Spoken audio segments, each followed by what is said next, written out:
This is one of the most important videos that I've ever done and will ever do. So this is a two-part series. In part one, I'm going to tell you the problem with ejaculation, the transmutation solution, what you'll notice, and the levels of ejaculation. And then in part two, I'm going to get to porn, how to do energy work, as well as my experience.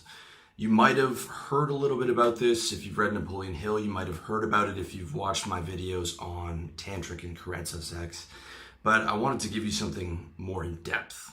Okay, so what you need to understand is that sexual energy is life energy.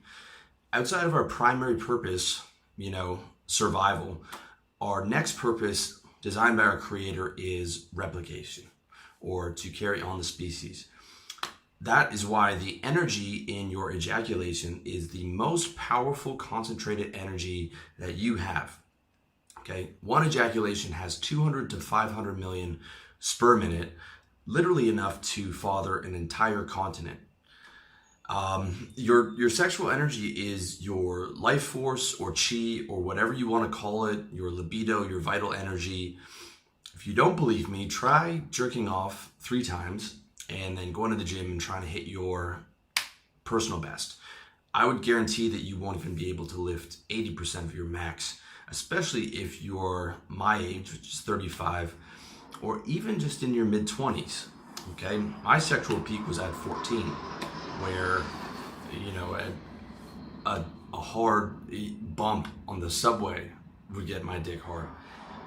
But your energy levels consistently decline to where the older you get, the more each ejaculation takes its toll. All right, so that's an important thing to understand.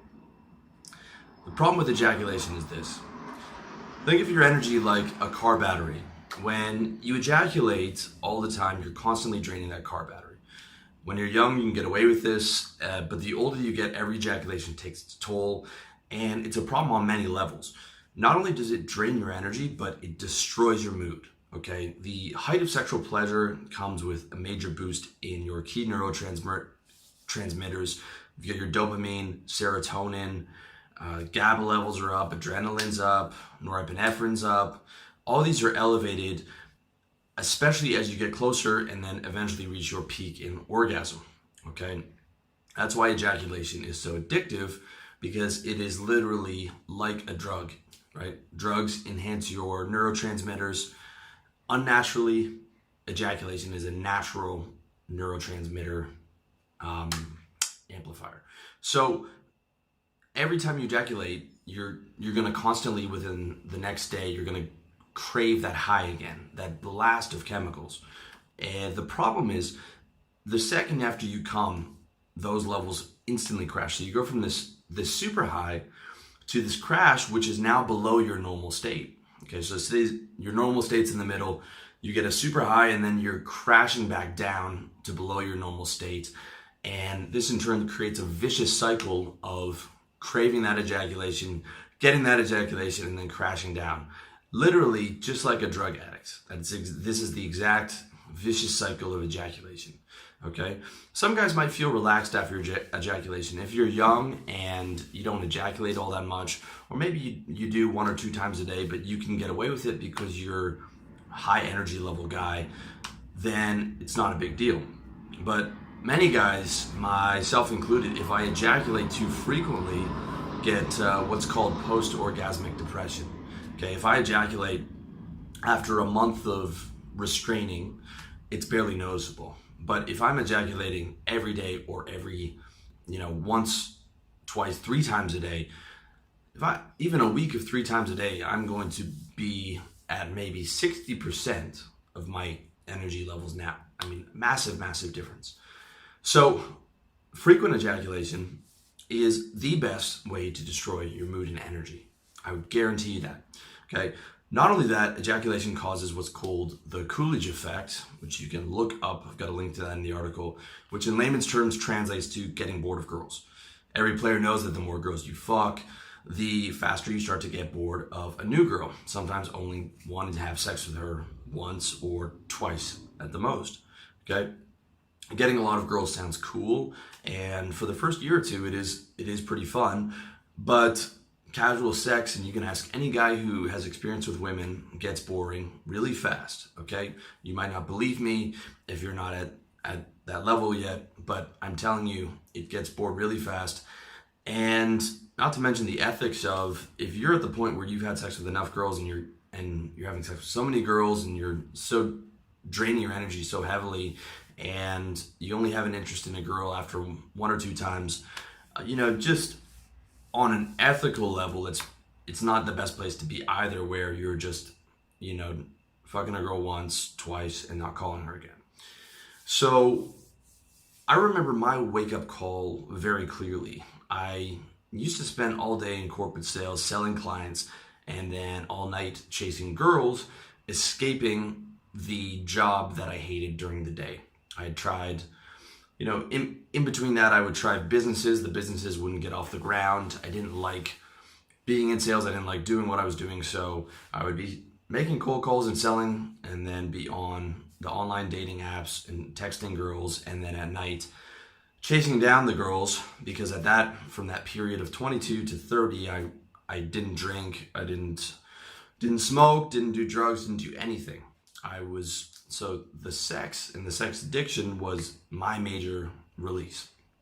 And that would be what I would look forward to at the end of the day. Hey, maybe I'm gonna have a date with this girl, maybe I'm gonna get laid. And for a while, it was able to distract me from the fact that I didn't like what I was doing. But I remember leaving the girl's house at 2 a.m. on a weeknight, knowing I had to be up at 6 a.m. to sell all day and to be in a high energy state to communicate that to clients, at a job that I hated, and my cell phone battery died, and there were no cabs waiting, and it's minus 40 degree Canadian winter, which in Fahrenheit is insanely cold. I had to wait outside for a bus, which we called the Vomit Comet bus, with a bunch of drunk, degenerate kids and homeless people, and waiting for that for an hour ride bus long home. Bleary-eyed, exhausted, drained. I mean, I was seeing 3 or 4 girls a week at that time, not to mention masturbating, and all I wanted to do was just get back home in my bed. And I realized at that point that I needed to make a change. The entire life, nothing that I was doing in my life was satisfying at that point. Not the job, and then the girls were, instead of amplifying my life, it was draining me to the point of bleary-eyed exhaustion every day. So I knew I had to make a change. And I realized that part of the reason those businesses failed was because I was still wasting all my energy, or wasting a lot of my energy, chasing down girls. And it's part of why I tell you guys, yes, you can read my stuff on casual sex, and there is a period of your life where, that can be a fun thing to do. But it's very important to be able to transition out of that once you see what it really is, and to be able to use that energy and transmute it into your business, into the gym, into getting your diet on point, into creating positive mindsets, which I call the transmutation solution. Okay, it's the solution to the problem of frequent ejaculation, which drains your energy and mood. The key to solving the problem is transmutation, or what that means is redirecting your sexual energy. Okay, I'm not talking about suppressing it. I'm not talking about pretending like you don't desire women. I'm not talking about anything like that. I'm talking about your sexual energy is your most vital energy, but it's also a lower level, lower vibration type of energy. And I'm just using this as a metaphor. It's about being able to transmute that up into higher energy, into more loving relationships, and into using that concentrated energy to succeed in business and the gym and all the other good things in life. Okay. And I'm telling you, you might not believe me. You might, I might not have believed this if I was listening to it at 25. If non-ejaculation was a pill, it would be the most profitable pill on the planet. It would be the most profitable drug on the planet, and it would be the only drug that could be presented without side effects. Okay, there are no side effects to not ejaculate. If you have an interest in greatness, in building something beyond yourself, in terms of raising your quality of life, transmuting your sexual energy is essential. Essential. Okay? The automobile, the electric bulb, the refrigerator, the smartphone, and the very internet that I am communicating this video and audio to you on exist because one man transmuted his sexual energy. All those inventions existed because one man was able to transmute that energy and focus it into building something great that changed the way that we live on a massive scale. Okay, we would still be living in darkness if Thomas Edison had been staying up until 2 a.m. at night chasing down sixes in the club. Okay, you would not be reading the articles that I write or the videos or any videos. Okay, because people didn't have electric light bulbs in their house until 1925 or 1935. All right, they were still working with candlelight. Okay. If Thomas Edison had been running around doing what I did in my early 20s and what a lot of my friends are doing, and maybe what a lot of you guys are doing, we would be still living in dark, okay? That's just the result of one guy's transmutation, all right? Unfortunately, most guys can't get it together, okay? I think if I could name the top 5 things holding guys back, I would put not being able to transmute their sexual energy is in there as the top 5, okay?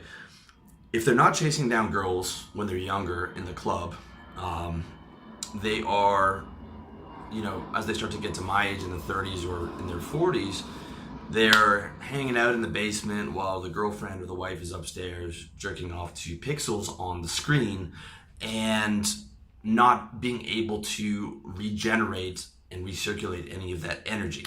And a lot of that keeps them in mediocrity. Okay, between that and not having a great diet and not exercising, those 3 factors will keep the guy in a low energy state. And when you're in a low energy state, when you consistently live in a low energy state, your life is going to be consistently mediocre. It is impossible to have any type of major success if you're low energy.